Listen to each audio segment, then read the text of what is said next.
What's the deal, YouTube? It's your girl, Miss Honey.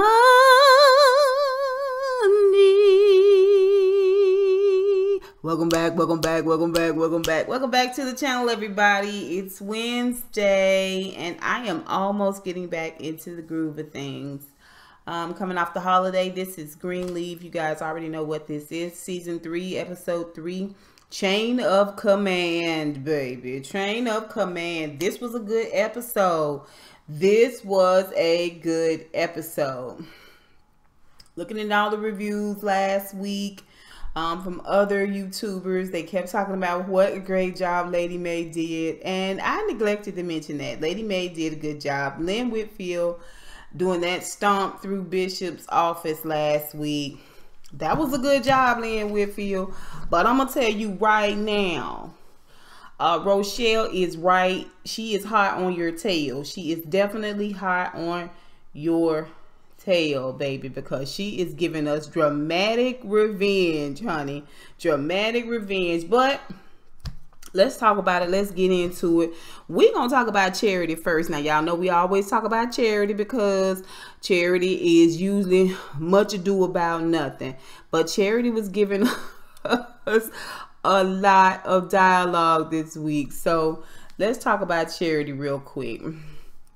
Okay, so Bishop gets to the office. He got a lot on his plate. He got a lot going on. Bishop been busy, okay? And he gets to his office. All he want to see, all he want to talk to is Lady Mae. He looking for her high and then low, okay? Well, he get to his office and Charity's in the office.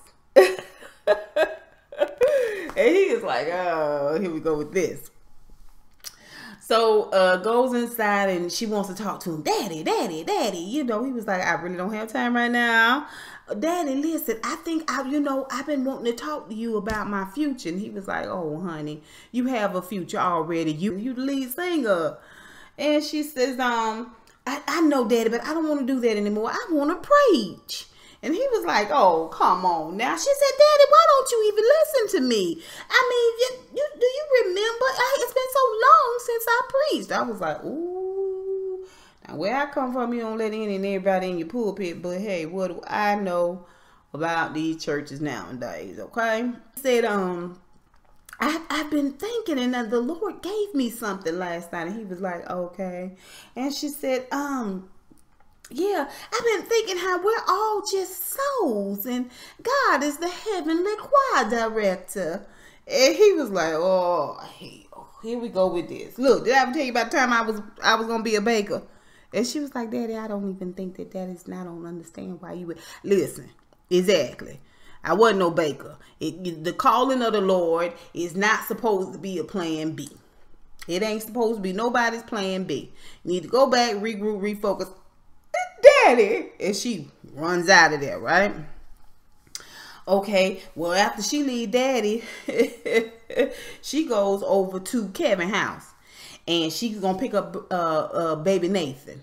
And when she get there, she find Aaron and baby Nathan together, and baby Nathan, Aaron, and Sophie. That's the giraffe that baby Nate loves so much. Well, Kevin then ran on off to the store. He'll be back. She early anyway. She not supposed to be there till 5 o'clock.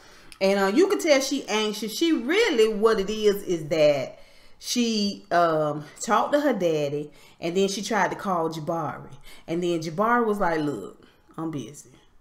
I'm going to talk to you later. You know, once he realized that she just calling him really to talk about herself, now that she over at Kevin's house, him and Aaron's abode, he says to her, you know, is everything okay? Because she is anxious. She done got the baby and she is getting the baby. And the baby is like, what is we doing? Why is you doing this? Settle down. You know, babies can read your energy.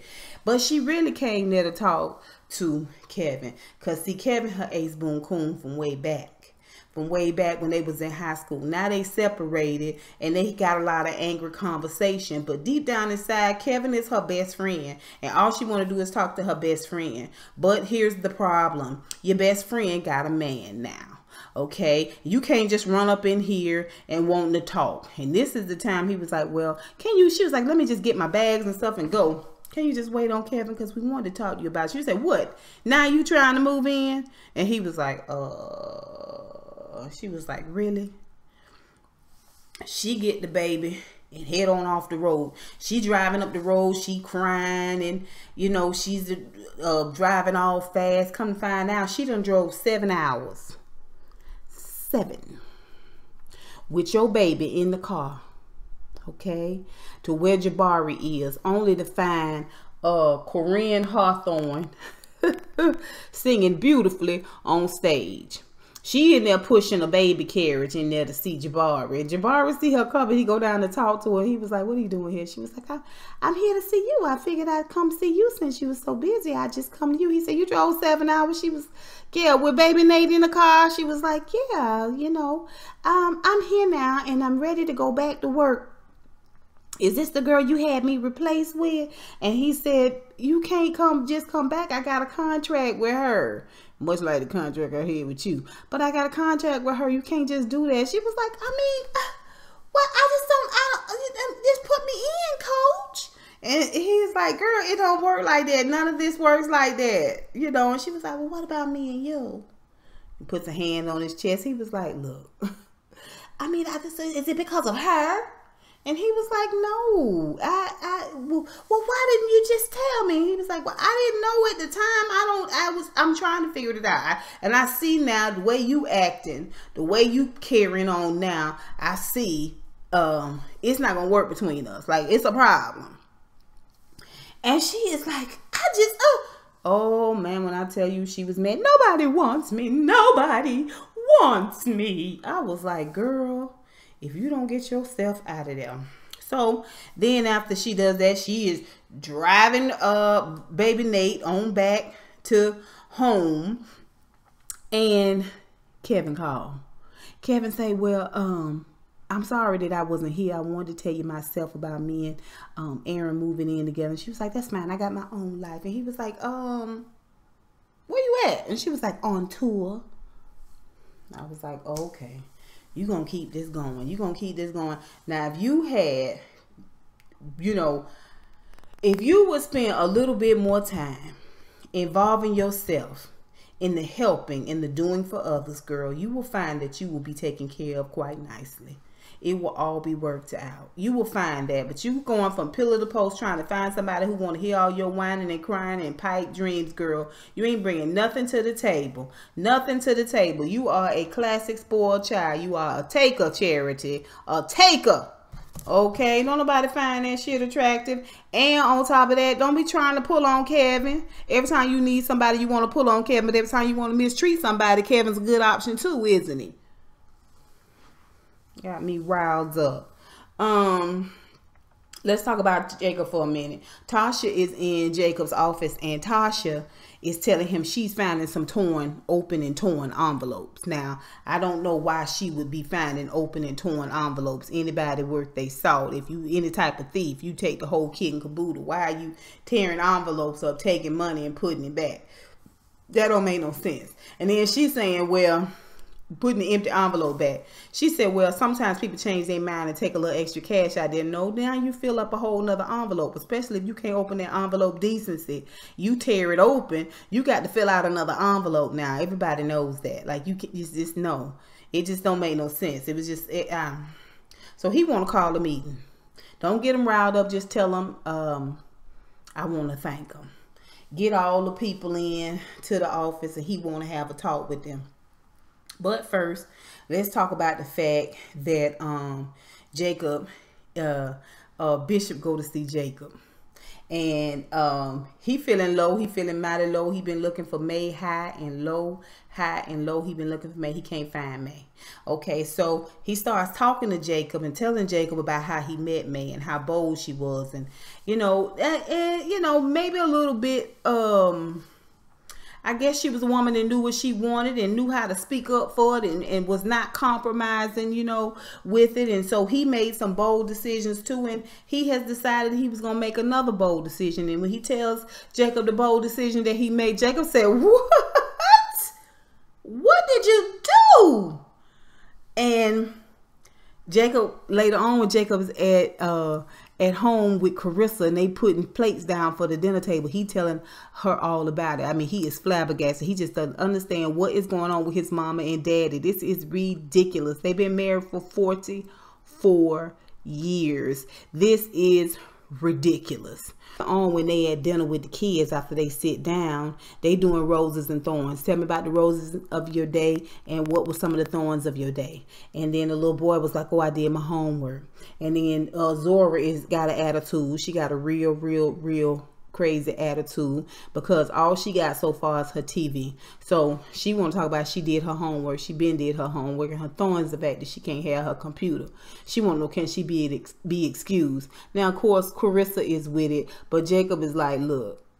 So she goes on into the kitchen, and he tells Carissa that he thinks that she may be stealing. He not sure. He tell her what going on. Think it's her. She was like, no, Jacob, no. She's a good girl. Okay, then you get her off the out the highway motel, huh? At the county line motel. Don't mean she ain't trustworthy. It mean you got to keep your eye on her. It mean that things are changing. Your baby's not so baby no more, right? So, later on, after he meets with the group and gives everybody a pep talk and everybody's on board, he sees that she is the only one that is not fully committed to the conversation. And he makes up in his mind then that she is the thief. And so he goes home and he tells Carissa, Zora took that money.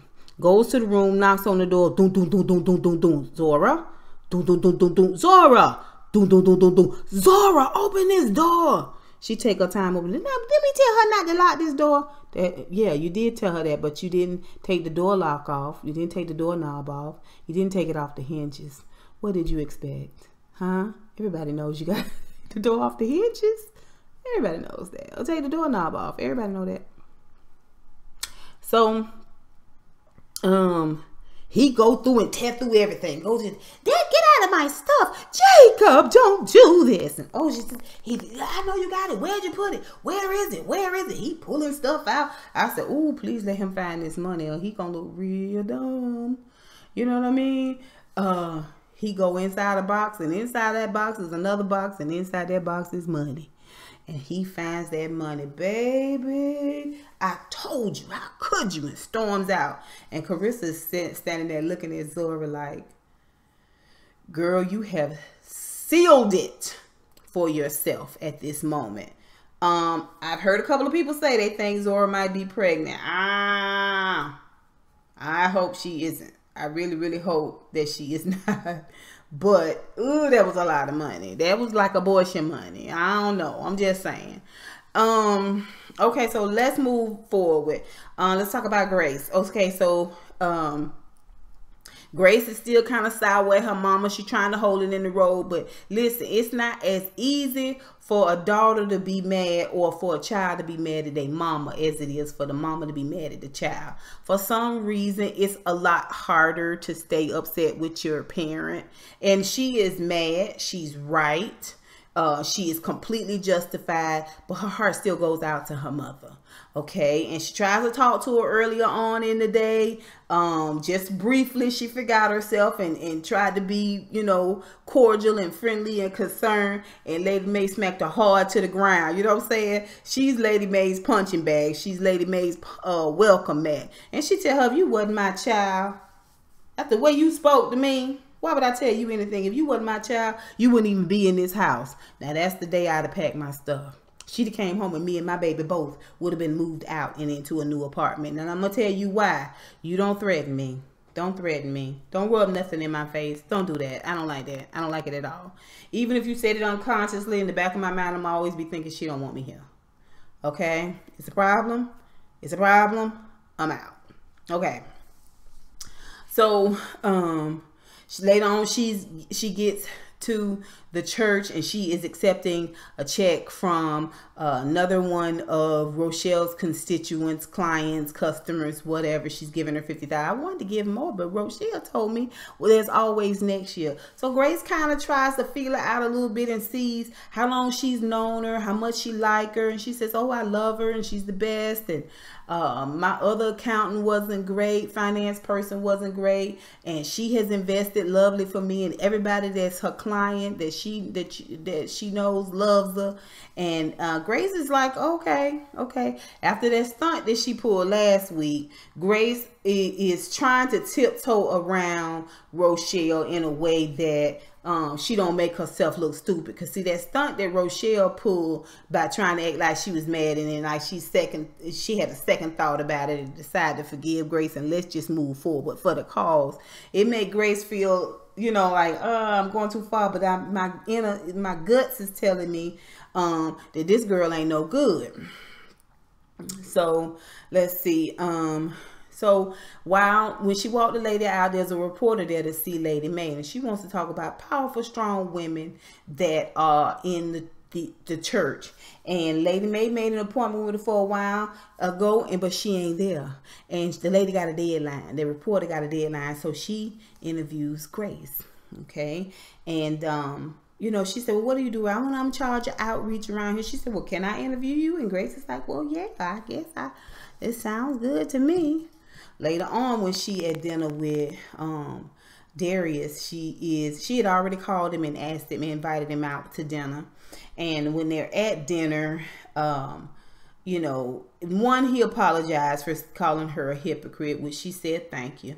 But she just got off the phone with Sophia while they was at dinner and finds out a little bit about what's going on at the house between her mama and her daddy.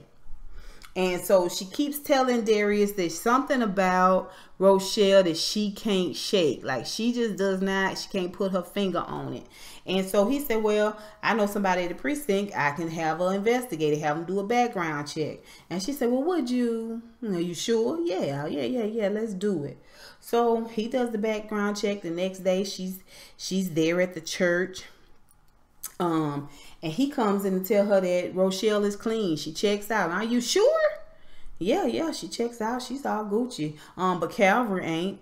Come to find out, there's a crooked IRS person that is shaking down all the mega churches. And what he's been doing is, making a deal if they slip him some cash. Is Calvary on the list? At the very top of the list. Grace sits down. She's kind of floored. All right. Okay, so let's go on to Rochelle.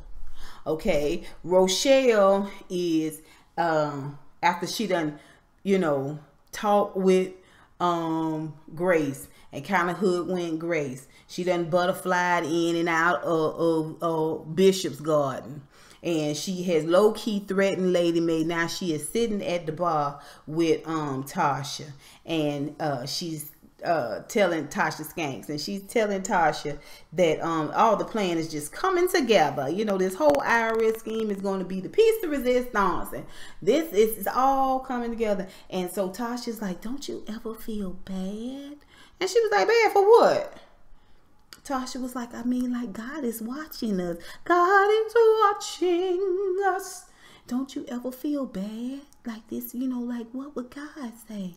And Rochelle's like, please. There's 2 generations of lying, deceiving hypocrites, and you add that old high yellow Grace, it'll make 3 generations. No, they killed my daddy, okay, and I plan to take them out at the knees. I want every last Greenleaf to fall. I was like, oh, you best to act. You best to act, baby. When I'm talking about the way she was doing it, and she was eating something salty, a little peanut or something, and she had that nut in that one hand, and she was talking, and you pop that nut in her mouth and shake that salt off her fingers. I said, girl, you act like an old brown liquor drinker. Yes, baby. Yes, honey. Don't get scared now. You act like the last thing I can stand is old backslider. She intimidates Tasha. It's good to see Tasha. It's got a little bit of conscience about what's going on.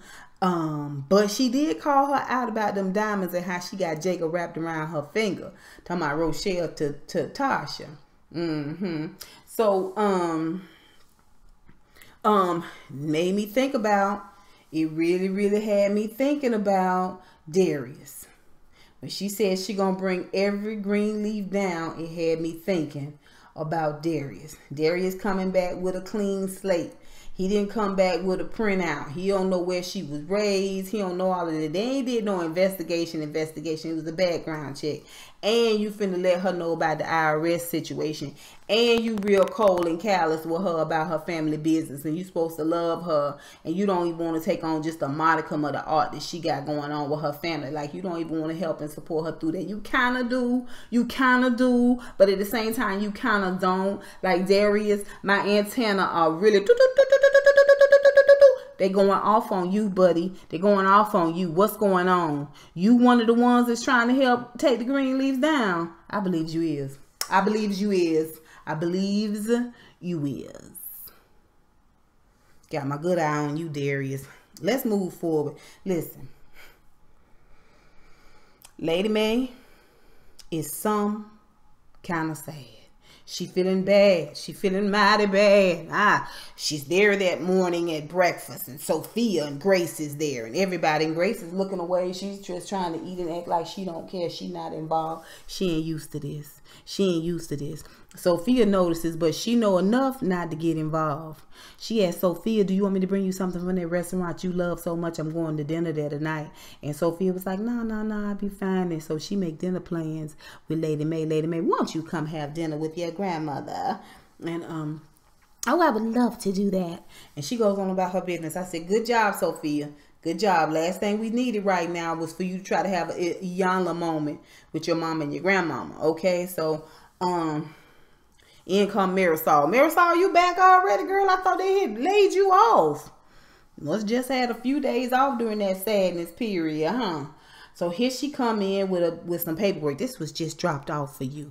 And I'm like, well, where the bishop at? He must have went on back to the Biltmore, huh? So, it's divorce papers. It's divorce papers. I wasn't sure if it's divorce papers that her lawyer sent over or he sent over. We wasn't sure at the moment. Then later on, when Grace asked her, what is it? And she was like, I wish I would tell you anything the way you spoke to me. If you wasn't family, I'd have been sought you out. Storms off. She's upset. Then Grace sees her put a coat on and take that envelope and get in the car and peel out the driver. She go to see a lawyer, right? She get there to see the lawyer and a beautiful woman. And you know what's the cause for the divorce? She gets all the papers, and the lawyer reading all over the paper. Tell me what's going on. He just cheated with my sister. She don't mention her part.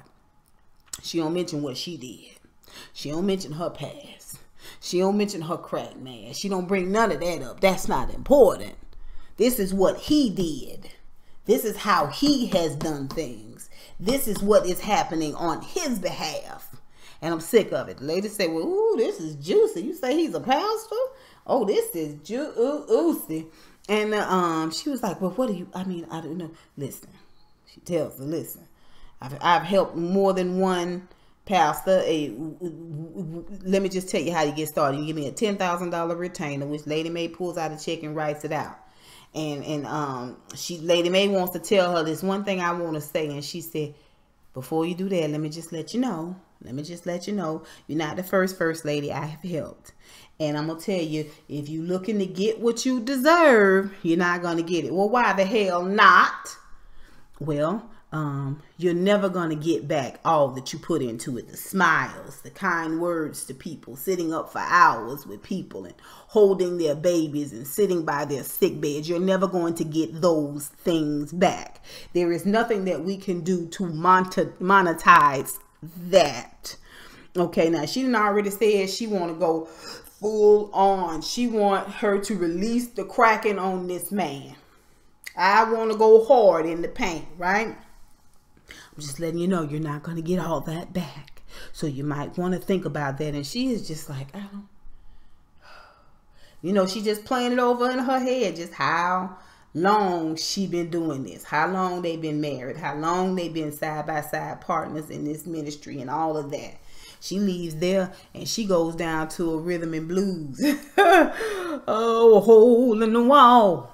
To the hole in the wall. She goes in there and she wants I forget whatever it is, an Alexander. And she tells the man how to make it. And I forget what show he played on. But he used to be one of my favorite characters. And I don't know why I can't remember. Anyway, so Vernon, he the bartender. And she done had about 3 or 4 of these Alexander drinks. It's that cream. I was like, ooh, that cream is going to rise up against you, girl. Be careful. That hot fish saved her. Because she was at the hole in the wall for a while. She got all... when she first sat down, she was just sad. When we came back from commercial, she was drunk and sad, baby. She done invited perfect strangers over. She leaving a purse there sitting around. He bringing her hot fish and fries. Thank goodness for the hot fish and fries, baby. Because if you did not have that to soak up that cream de mint, I'm telling you, that cream de mint will rise up against you. That sugar and that lactose, will rise up against thee. Okay. Oh, the boiling. Anyway, so she wants to know about the hotel across the street, and he tells her, well, it ain't perfect, but it, what you used to, but it'll do. And so before she goes over there, she calls to the house. Now, when she called to the house, Sophia answered the phone because Sophia is there having dinner with her granddaddy instead of her mama. They was having pizza, but they still had a beverage cart out, baby. We having pizza, but we got a beverage cart out. Okay, all these beautiful things here in this home, your grandmother put them together for us. Anyway, she answered the phone with, Grandma, where are you? What's going on? She said, baby, I'm so sorry. I had to cancel our special supper. But Grandma's just taking a little me time. And please let everyone know, I hope you'd be my special messenger. And let everybody know that I will be out tonight and I will not return until tomorrow. So Bishop is like, is that her? Is that her? Can I talk to her? Does she know I'm here? Can I talk to her? He just buzzing around. Sophia's like, hold on, Grandpa want to talk to you. So soon he get on the phone with baby, she said, click, click, click. And wah, wah, wah, wah, wah, wah, wah. He was like, oh, yeah. Well, no worries. Take care of yourself, girl. Have a good time. Daddy loves you. Okay. All right. Bye-bye. I was like, you can hear that nah, a mile away. I know Sophia heard it. And proof of it is later on when Grace is at dinner with Darius, she get a phone call from Sophia. And Sophia's like, something is going on here. Grandma ain't here. Grandpa crying in his booze. They all acting real weird. They being super clingy. Like something is happening, right? So then we see Lady Mae. Oh, she drinking and she dancing. I said, oh, no ma'am. Now it's time for you to go. Now it's time for you to leave. Whenever your whisper get broken, you get to talking all loud. You get to stumbling. Okay, you got a nipple out and you don't recognize it. You can't feel that cool breeze on your nipple. Anything like that lets you know you have had your last drink. Okay, and dancing drunk and last drink, boo. So then we see her walking across the parking lot. She going to the hotel. She get in the hotel and it ain't a bad room. It looked like a Motel 6, maybe a step up from that. But you can hear them cars rushing by outside. I was like, them outside doors, baby. Them outside doors have you nervous. Okay. She go in the bathroom and she got on old fitted slip on. She comes out there and she puts her girlfriend, Maxine Patterson, on the TV. Now, the 2 ladies she invited over for a drink, she had to tell them a little drunken story about how her girlfriend, Maxine Patterson, decided when they was in school that she was going to go to Howard University School of Divinity. And Lady Mae said she decided she was going to go too, but then she fell in love with the bishop. He done broke her heart and she regrets leaving Maxine Patterson to go on off to divinity school without her. She should have gone too, but she didn't go because of this man. She done put the lady on the TV and she sits there on the bed and she is downtrodden. She is broken. Next thing you know, she done curled up half under the covers and half out, and she laying on the edge of the bed and she is so sad. This is what I've left to.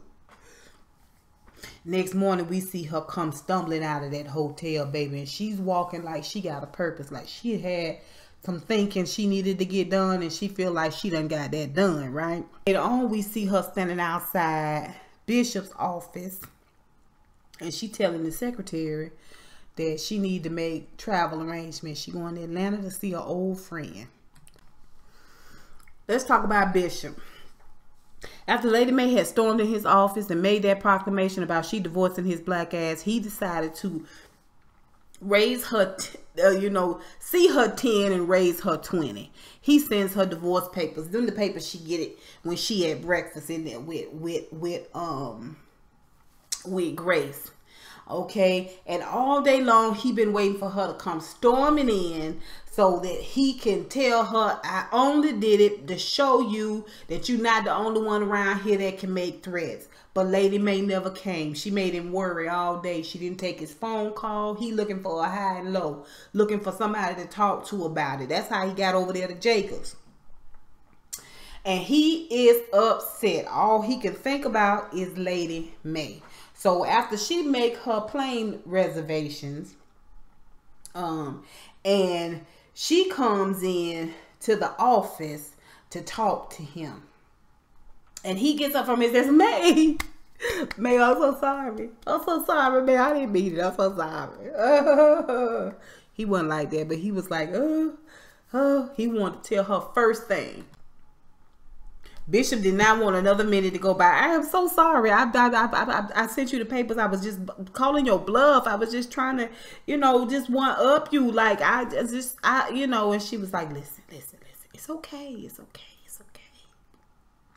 I realize now you were right. No, man. No, you were right. Definitely. You were right. And I've forgiven you. She says, what I'm having trouble with is forgiving myself. And he is just stunned. He's like, I don't understand. Now he got her, and she got him. Her hands are right here. You know how he scoops her up and he has her up, and she is just like, I don't know how to forgive myself, James. Well, man, what are you talking? He says, no. The calling that God had on my life, I didn't answer the call. Well, what is it? Who knows? But I've got to go. I've got to find myself. I've got to hear from the Lord as to what he wants me to do. And it's my fault for letting a man pluck at the web of my absurdly constructed life. Mae, please don't do this. No. Has to be done. This is what's right. Huh? This is what it's my time now. I must go and I must follow my own star. This is essentially what she is saying. Baby, when I tell you Bishop was weeping, Mae, please don't do this, Mae, please. Okay. And she walks on out. She was like, the die has been cast. I must go now. All very dramatic. Very, very dramatic. Okay. That's Greenleaf, you guys. Tell me what you think. What y'all think about Rochelle? Rochelle is a nasty old gutter snipe, ain't she?